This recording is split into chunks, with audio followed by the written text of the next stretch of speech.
Journalism is one industry that's been severely disrupted by technology. Over the last few years, newspapers have suffered financially as readers have gone online. And many papers have yet to develop new revenue streams to replace the old models. But now a brand new startup thinks technology may also be journalism's savior. It involves average citizens buying a share of independent newsrooms with the help of cryptocurrency. Barry Petersen has the story. To see a corporate owner decimate the news staff of the Daily News is bad for New York City. There's nothing unusual about New York's Mayor Bill de Blasio being interviewed. What's different is not the mayor, nor even the journalist, but how this kind of journalism is being funded by a firm called Civil Media Company, whose CEO is Matthew Iles. We've had 20 years or more of digital media being run primarily by companies like Google and Facebook that just do not care about journalism and have business models that are predicated on harvesting user data and serving you ads, and it's harming journalism in a serious way. Civil has now funded online journalism outlets from Chicago to Singapore. As the footprint of traditional newspapers is shrinking, Civil's footprint is growing. The goal is a marketplace for news owned and operated by journalists and citizens, funded in part by cryptocurrency.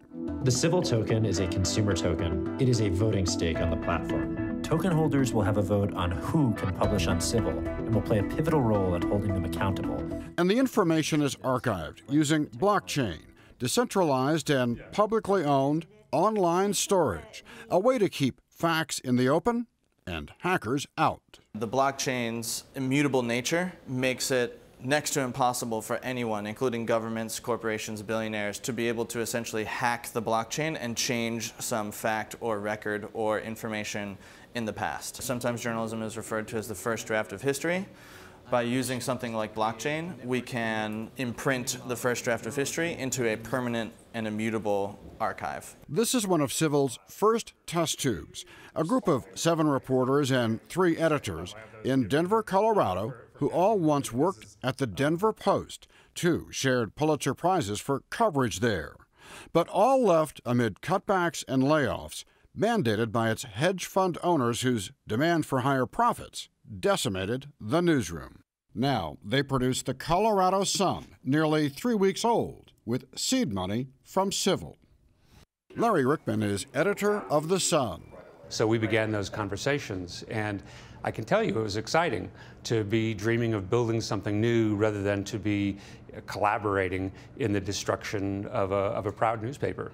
I get dreaming, but money counts. Did they help you with the money as well? Yes, money does count. Civil has been very generous with us so far. They provided enough runway to get up and make our case to the people of Colorado, because at the end of the day, you know, we're not going to be able to count on Civil to finance us forever and ever. The Sun has reported on how Colorado's governor formed a PAC as a possible run for president. A climber remaking his life after a devastating fall and a dozen surgeries. And a piece on the South Platte River reported by Kevin Simpson. On this day, he was doing interviews for his story, much like he did as a veteran reporter for the Denver Post, where he spent 33 years and battled cancer. There are a few differences. He works from a home office, not a newsroom. And another big change, the job is fun again. Has this re-energized you to be a journalist? It absolutely has. It's the difference between working for somebody else and working for yourself. This is our baby. It will rise or fall on our efforts, and that is energizing. It's also a little frightening, but overall, it's just a great feeling. But journalism is expensive, and the Sun insists on paying reporters real salaries. You know, we're all passionate about journalism, but we all have lives and mortgages and rent to pay and kids in college and all of those kinds of things. And we're very fortunate in that the Colorado Sun has been able to provide all of us with salaries that are comparable to what we were making at the Denver Post, or in some cases even more than we earned at the Denver Post. To pay its way as Civil funding tapers off, it will depend on community and corporate sponsors. For now, we really are using more of a national public radio, public television kind of model, which is to say, to a company, we're not going to help you sell mattresses over the 4th of July or Washington's Day or something like that. But if you believe in our mission and you believe in our company, then we would be happy to have your support. Journalists have become accustomed to reporting bad news about their struggling profession. If civil works in Colorado and elsewhere, it may be a rare moment for reporters these days. A story about journalism with a happy ending.